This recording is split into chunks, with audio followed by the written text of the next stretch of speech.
Ito ang dahilan kung bakit pinalabas ang spiritual saga. Para madali ninyo maunawaan ang sinasabi ng ninililiman si Maria ng Espiritu Santo. Ganito ang sinabi ni Jesus sa kanyang mga apostol. Sa bahay ng aking ama ay maraming tahanan. Kung hindi gayon, sinasabi ko sa inyo, sapagkat ako'y paruroon upang ipaghanda ko kayo ng dakong kalalagyan. At kung ako'y pumaroon, kayo may paghanda ng kalalagyan, ay muli akong paparito. Kayo'y tatanggapin ko sa aking sarili upang kung saan ako naroroon, kayo man ay dumoroon. At kung saan ako paroroon, ay malalaman ninyo ang daan. At sinabi ni Tomas, Panginoon, hindi namin nalalaman kung saan ka paparoon. Paano malalaman namin ang daan? Ganito ang sagot ni Jesus. Ako ang daan, ang katotohanan at ang buhay. Yang makikita doon sa 1:14, 2 hanggang 6. Hindi baga isa itong talinghaga. Bakit siya nagsasalita ng mga talinghaga? Ganito ang pangyayari. Nang si Jesus nag-iisa na at sa palibot niya ang 12 apostol ay nagtanong tungkol sa kanyang mga talinghaga. At sinabi niya sa kanila, sa inyo'y pinagkaloob ang makaalam ng hiwaga ng kaharian ng Diyos. Dapat sa kanila sa labas, ang lahat ng bagay ay ginawa sa pamamagitan ng talinghaga. Bakit nga naman? Upang kung magsitingin sila ay mga kita at wag mamalas. Kung gano'n, nakikita lang nila. Pero hindi nila nauunawaan. At kung makinig sila, makarinig, ay hindi makaunawa. Baka sakaling sila'y magbalik loob at patawarin sila. At sinabi sa mga apostol, ito ang kanyang sinabi. Hindi ba ganinyo nalalaman ang talinghagang ito? Paano nyo malalaman ang lahat ng mga talinghaga? Di lumalabas, wala sa mga mangangaral ang nakakaunawa ng mga talinghaga. Lahat ng religion, kaya sinasabi ko, mga tangayan, mga bobo. Pagkatapos, ang habol lang naman nila dyan ay mga pera yung pinagpaguran ninyo. Kasi kung may pananampalataya na kayo sa kataas-taasan, hindi na ninyo kailangan ng pananampalataya Kaya nga sabi ni Hubi, anong pagkakaiba natin? Ang nalalaman nyo, nalalaman ko rin. Ano pa? Maliwanag ang sinabi ni Jesus, ako ang daan, ang katotohanan at ang buhay. Ay isa itong talinghaga. Ito pala ang pinagkakaiwas-iwasang pangaral ng mga mangangaral ng religion. Paano kayo makakaligtas kung di nyo alam ang mga talinghaga? Ngayon, sabihin ninyo, kayong mga iglesia mananalo, kayo lang ligtas. Talagang mga kung kayo, hindi. Kung hindi ninyo alam ang mga talinghaga, hindi kayo patatawarin. Anong doktrina ito?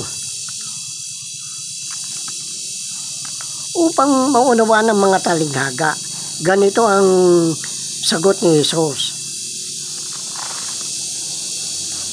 Ito yung yung tungkol sa mga talinghaga, yung tungkol sa hindi nila pagkaalam, makikita nyo sa Marcos 4, 10 at 13. Anong doktrina ito upang maunawaan ng mga talinghaga? Ganito ang sagot ni Jesus. Ano sa akin ang umahatol sa labas? Di nga may umahatol sa tao. At hindi baga kayo ang nagsisihatol sa loob? Ngayon, sino mga nasa loob? Dapat ang mga nasa labas ay Diyos ang umahatol. Alisin nga ninyo alisin nga ninyo sa inyo ang masamang tao. Sino yung mga masamang tao na yun? Dito ay may karunungan. Ang may pagkaunawa ay bilangin ang bilang ng hayop, sapagkat siya ay bilang ng isang tao. At ang kanyang bilang ay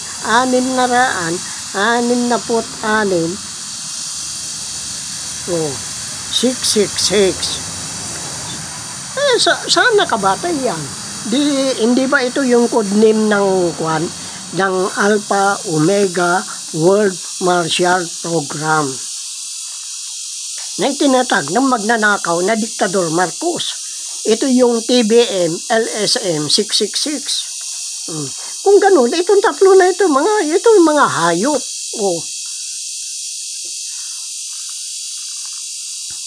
Saan dapat magsimula? Kung si Jesus ay nagsalita tungkol sa daan, katotohanan at buhay, ay sa kanya nga. Doon ngayon, sisimulaan natin. Kailangan alam ninyo yung tanda. Kaya dapat magsimula tayo doon sa kanyang kapanganakan. At ang tanda ay narito, isang dalaga maglilihi at manganganak ng isang lalaki at tatawagin ang kanyang pangalan na Emmanuel. Di ba't ang sinasabing dalaga manganganak ay si Maria?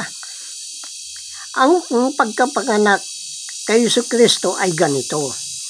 Nang si Maria na kanyang ina ay mag-aasawa kay Jose. At bago sila magsama, ay nasumpungan siya magdadalang tao sa pamamagitan ng Espiritu Santo. Paano nasumpungan ni Jose na magkukuhan siya? Na siya ang na hindi na dalaga si Maria. Yan ang kwan. Kaya yun ang sinabi ko, yung tungkol sa spiritual saga, kung paano nanganganak. Kasi kung sa pamamagitan ng Espiritu Santo ay hindi magtatagal ng 9 na buwan.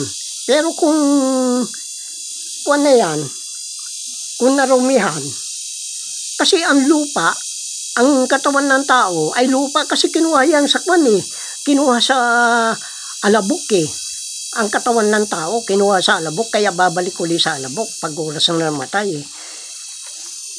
Ngayon, kung yan, marumi. Kung ano ngayon si Jesus? Kaninong anak? Sa spiritual ba? O sa Espiritu Santo ba? O sa o kay Jose? Kung umabot ng 9 na buwan, ay kay Jose. Pero kung inabot ng 3 araw, sa Espiritu Santo. Paano kung narumihan?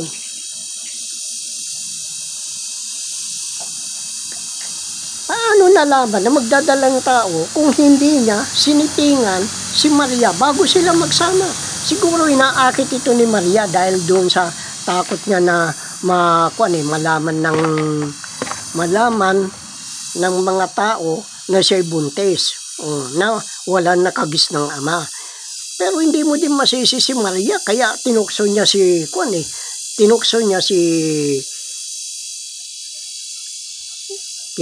ito si Jose. Kasi siya man na nakaramdam ng libog nung ginagalaw siya ng Espiritu Santo santo din yun. Siya bang kataas-taasan ba yun? Hindi, isa lang anghel yun. At yan mapapatunayan ninyo doon sa aklat ng Genesis sa Isyata yun. Nung makita ng mga anak ng Diyos na magaganda ang mga anak ng mga babae, ay nagsikuha sila ng kanilang anak. Ay ng kanilang asawa. Di pinapatungan sila. Pero kasi yung pag yung kinukuha din nila yung kanilang mga anak sa mga laman ng tao.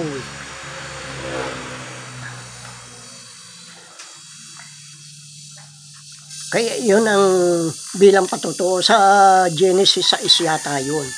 Na nung makita nilang magagandang anak ng tao. Kaya Di lang nangungulog ang mga pangit yung mga anak ng mga Diyos. Oh. Pero hindi unggoy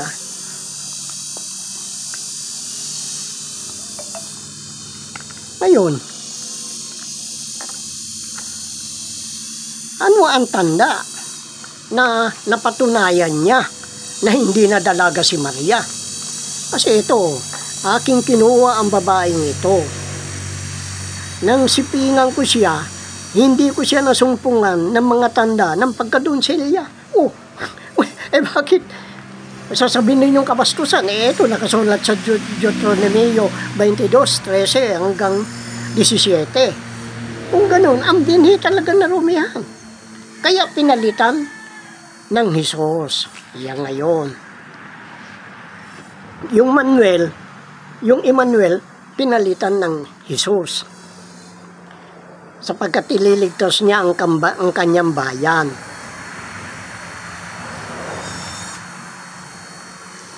Saan gayon? Paano ililigtas ang bayan sa pangalang Hesus? Ganito yon. Nang si Hesus ay naglalakad sa ibabaw ng dagat. Kasi si Hesus may anting-anting yan Yan ang hindi alam ng mga tao Ang nagkaloob sa kanya yung 3 haring mago. Sa kanya napunta yung 3 bi, kaya nga sinabi kay Maria, ikaw bababa sa lupa upang magpakasakit.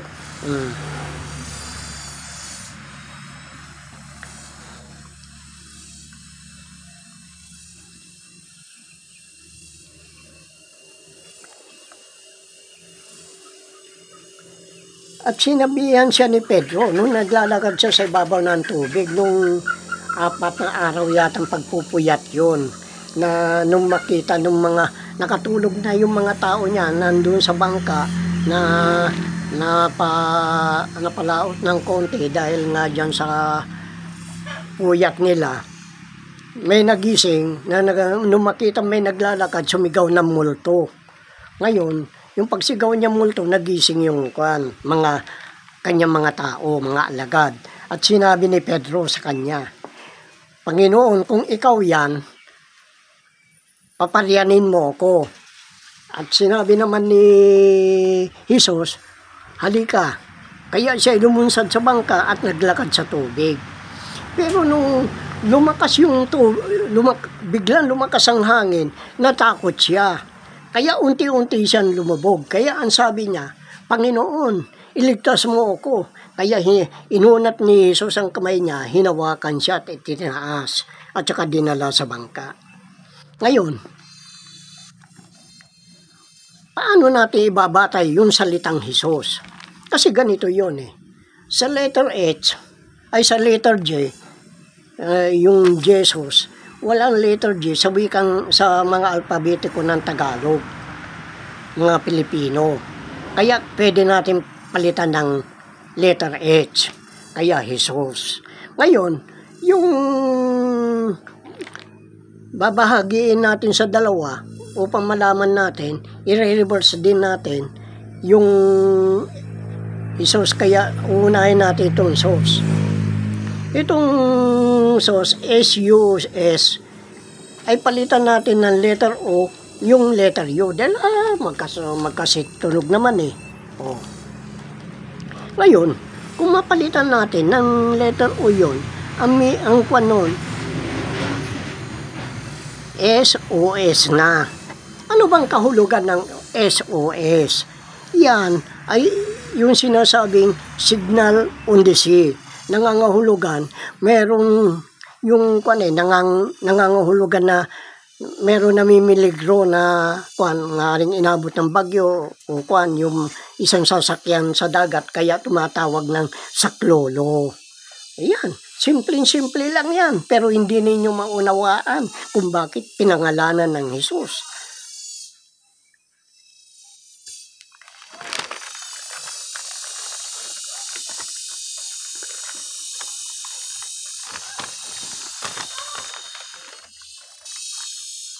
Kung gano'n, nasa Emmanuel ang kasagutan ng doktrina upang malaman ang kasagutan ng mga talinghaga. Pero ang kailangan ay reverse process din natin. Hatiin naman natin sa 3 gaya ng daan, katotohanan at buhay. Pero magsisimula tayo ng paghati dito sa LEU. M-A-N, N-A-M, at saka AM yung bandang huli.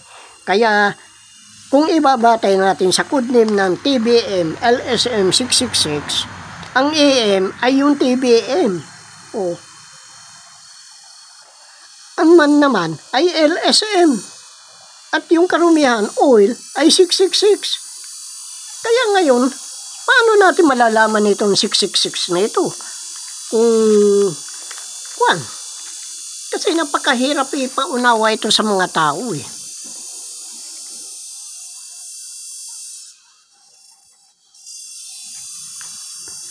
Nakita ko ang ibang hayop na umahon sa lupa.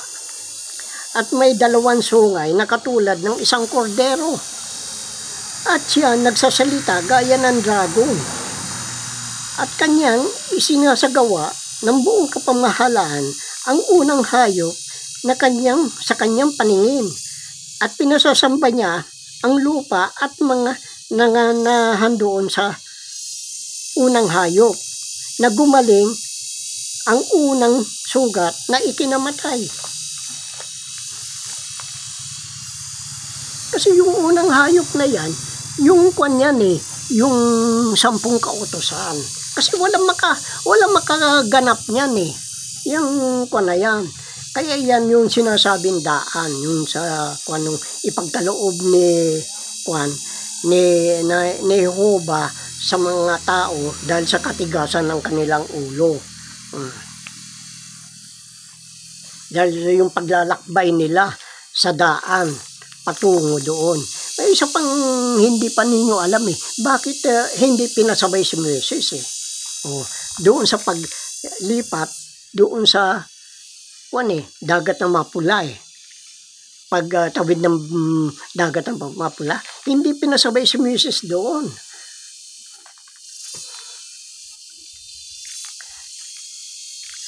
At siya ay gumagawa ng mga dakilang tanda na anupat nakakapagpababa na kahit na apoy mula sa langit hanggang sa lupa at nadadaya niya ang mga nananahan sa lupa dahil sa mga tanda na kanyang pinagkaloob na nagawa sa paningin ng hayop na sinasabi sa mga nananahan sa lupa, dapat silang gumawa ng larawan ng hayop na may sugat ng tabak. Bigat at nabuhay. At siya'y pinagkalooban makapagbigay ng hininga sa larawan ng hayop upang ang larawan ng hayop ay makapangusap at maipapatay naman ang lahat na hindi sumasamba sa larawan ng hayop. Sino ngayon ang hayop na yan na yung larawan ng hayop? Yan, ang isa pa dapat ninyo malaman. Ano ang patotoo tungkol sa larawan ng hayop? Ang mga Hudyo nga, sapagkat nung paghahanda upang ang mga katawan ay huwag mga tira sa krus sa Sabat, sapagkat dakilang araw ng Sabat sa mga Hudyo ay hiniling nila kay Pilato na mga uumog ang kanilang mga hita o tupang sila ay mga alis na doon. Yung kukunin mo yung mga buto. At naparoon din ang mga kawal at inungog ang mga hita nung una at ang isa pa. Yung si Barabas at saka si, ewan ko yung 2 na yun na tulisan. Ngunit nung naparoon sila kay Jesus, nakita nilang patay na. At hindi na inungog ang kanyang mga hita. At ang bagay na ito nangyari upang matupad ang kasulatan ni isa mambuto niya ay hindi mababali na talinghaga din ito. Pero napakadaling talinghaga ito. Nangangulugan, ang utos ng hari ay hindi mababali. Ano ngayon yung utos ng hari na yun? Di, yung kautusan. Hindi ba? Yung kautusan. yung 10 utos.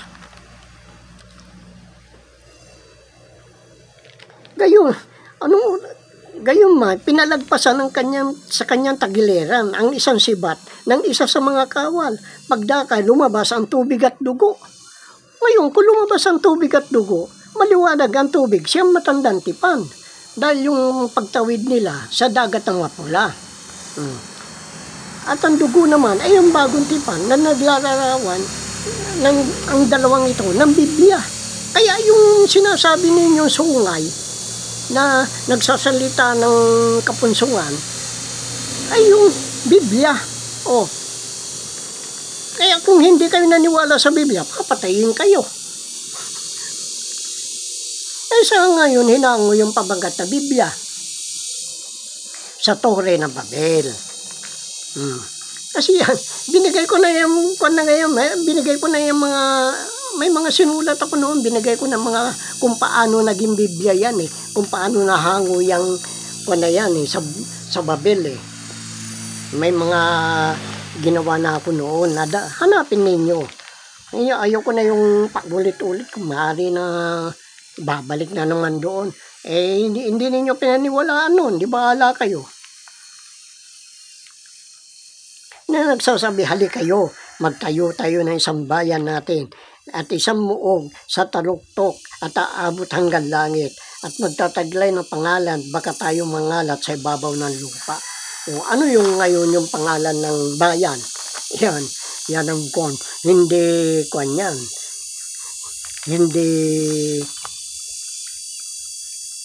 Hindi yan Babel. Ang bayan na yan ay nakabatay pa rin doon sa Jerusalem. Kaya wala nga kayong alam kung saan kinuha yung pangalan na Jerusalem. Alam ba ninyo? Kayong mga bobo na nasa religion. Bumaba ang Panginoon upang tignan ng bayan at sinabi ng Panginoon, sila ay isang bayan at sila ay may isang wika at walang makakasatwata anuman kanilang balaking gawin.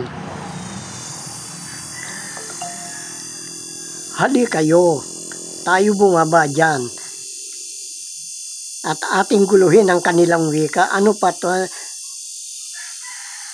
pat, huwag magkatalastasan ang kanilang sanlita. Ito makikita mo sa 11, sa Genesis 11 4-7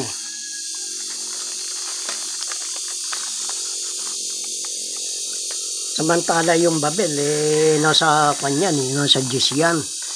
Genesis 10. Paano naging bihag ang tao? Yan. Kaya nga hindi yung nasa pagkabihag, ang mga bihag nasa pagkabihag. Ngayon, yung mga dadaan sa tabak kung hindi maniwala. Naging anak ni ko si Nimrod na siya nagpasimulan naging makapangyarihan sa lupa. Siya ay makapangyarihan mga ngaso sa harap ng Panginoon. Kaya karaniwan sabihin gaya ni Nimrod na makapangyarihan mga ngaso sa harap ng Panginoon. At ang pinagmulan ng kanyang kaharian ay yung Babel. Di yun sa Biblia. Kung ganun, may mali nga sa sinabi ni Jesus na ako ang daan, ang katotohanan at ang buhay. Mali talaga. Kasi yun, nakabatay ngayon doon sa doon sa TBM LSM TBM LSM 666. Yung yan, daang katotohanan at buhay. Sino ang dumadaig ng sanlibutan? Kundi yung mananampalatayan si Jesus ay anak ng Diyos. Ito yung naparito sa pamamagitan ng tubig at dugo sa makatwid si Jesucristo. At ang Espiritu ang nagpapatotoo sapagkat ang Espiritu ay katotohanan. Sapagkat may tatlong nagpapatotoo. Ang Espiritu, yung EM ngayon ang Espiritu. Ang tubig, yung tao. Ngayon, yung dugo, yun ang karumihan. At ang tatlo magkakaisa. Hahatulan ng espiritu ang tao at hahatulan naman ng tao ang karumihan. Yan ang nakalagay sa kwan ng Emmanuel. Kaya napakahirap pa rin unawain ang mga bagay na ito.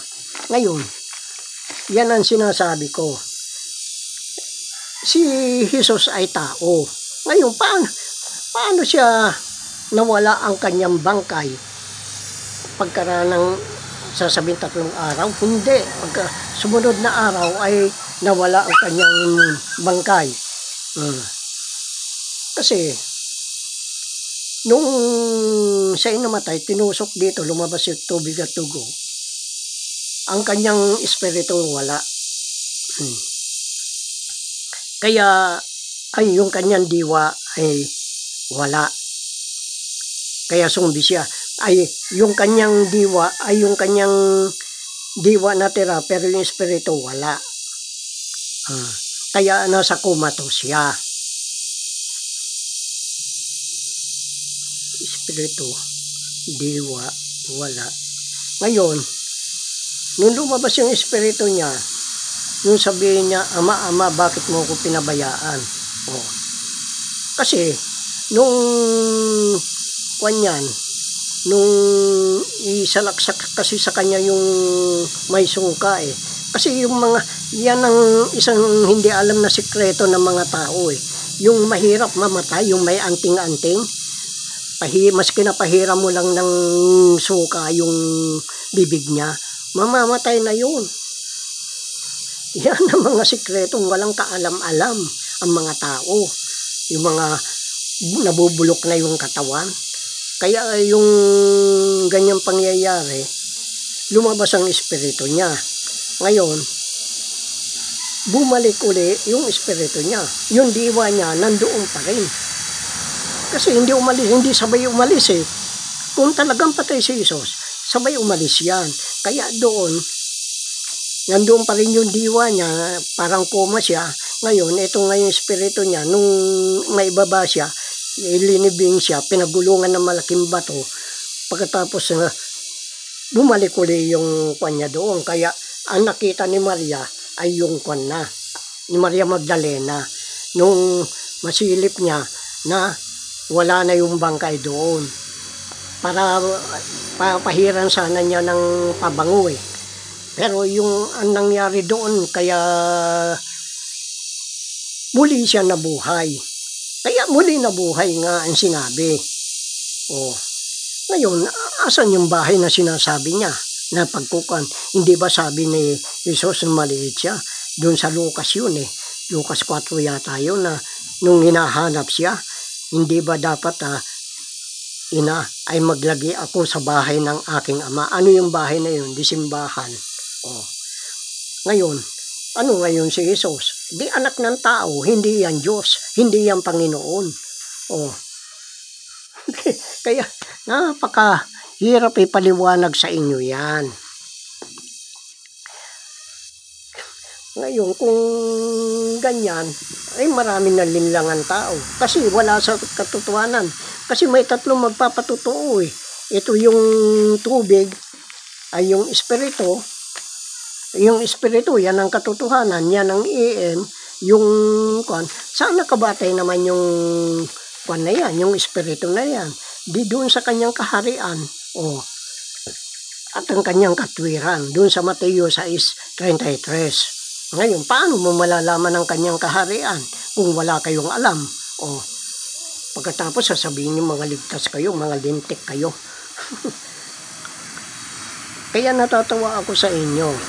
Ngayon, kung ang patotoo niyan, ayun nandoon sa Malakya 3:1. Yung tipan na kinaliligayahan. Kasi ayaw ko na magbanggit pa ng mas malawak dyan dahil kailangan kayo din ang humanap. Kaya nga ang mangyayari niyan, yung nasa yung EM, yan yung ang doktrina niyan, yan ang alaala. Dahil nga nakabatay doon sa kaharian ng Diyos. Ay, oo, sa kanyang kaharian, kaharian ng kataas-taasan at kanyang katwiran. Yung ang hinahatulan nito yung tao. Ngayon, ito ang tao, masasabi natin bait. Kasi yung bait na yan ay sumusunod kung anong gusto ng espiritu. Yun nasa loob. Ang loob, yan yung espiritu. Yung labas-pasok, yung hangin. Kaya nga ang sabing, ang doktrina dyan ay alaala, bait, loob. Anong malay ng mga anong malay ng mga religion yan sa mga doktrina na yan? Wala. Kaya wag na ninyo kayong asahan, wag na ninyong asahan na kayo makakaligtas. Kung hindi ninyo alam yan. Kaya ngayon na nangyayari, ano naman yung TBM, LSM 666? Kasi diyan nakabatay yung L. Kung kukunin mo lahat ng kanyan, yung loob, kasi lumalabas ay yung TBA may loob alaala, bait. Ngayon, kung alaala, kung love, di pag-ibig. Sino nangangaral ng pag-ibig? Hindi ba si Jesus? Kaya si Jesus ang 666. Antikristo yan. Kaya dasal na kayo ng dasal. At ang kaya lang iligtas ni Jesus, yung laman. Paano kung hindi niya kaya? Kaya nga sinasabi, may sirena. Ngayon, yung TBM, yan ang sirena. Yung bakla. At saka yung tumboy. Yan ang sinasabi ko. Kaya nga yung unang pinakita ko sa ano yan? Putol na isda ka, malaking pating. Putol yun, alam ko. Pagkatapos yung itong pangalawa, bungo. Sino? Si Jesus. Si kamatayan yan. Kaya nga nakamaskara. Ngayon, ayaw paniwala na sa inyo yan. Wala naman ang problema sa akin sino makapagpaliwanag ng mga Biblia? Wala. Hindi nga ninyo alam kung saan ninango ang salitang Biblia Kaya natatawa ako. Hindi nga ninyo kilala kung sino yung nagsalita. Lalangin natin ang tao. Kaya nga, kung hindi ninyo malaman yung tipan ng kinaliligayahan doon sa Malaki 3:1, huwag na ninyong asahan na kayo makakaligtas. Sinasabi ko na lang. Dahil ang espiritu, yan ang katotohanan. Kaya yan tatlo na yan, magkakaisa yan. Kaya nga sinabi sa Zacarias 13:8 na ang